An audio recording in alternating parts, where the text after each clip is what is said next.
वलवलो हथ हथ में भरजलो माठ में तूफान यासी जिंदगी में जलजलो राह के रोशन कयोसी मंज़िलन जो मरहलो पार खां बेपार थींदा पिया वञूं सिंध खे संगीत ॾींदा पिया वञूं।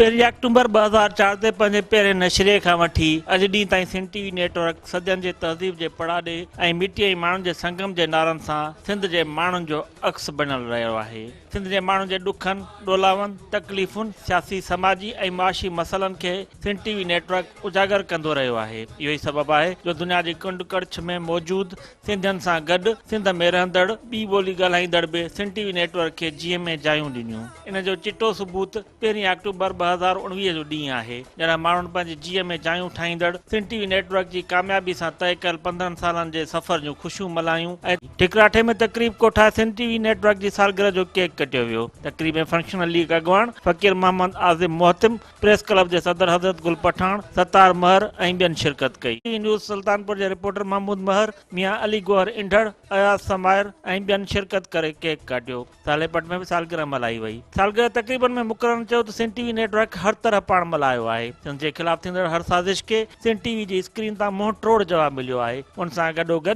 सिंध जे सकाफ़त ऐं रांदियुनि खे पिणु सिंध टीवी नेटवर्क हथी ॾिनी आहे। सिंध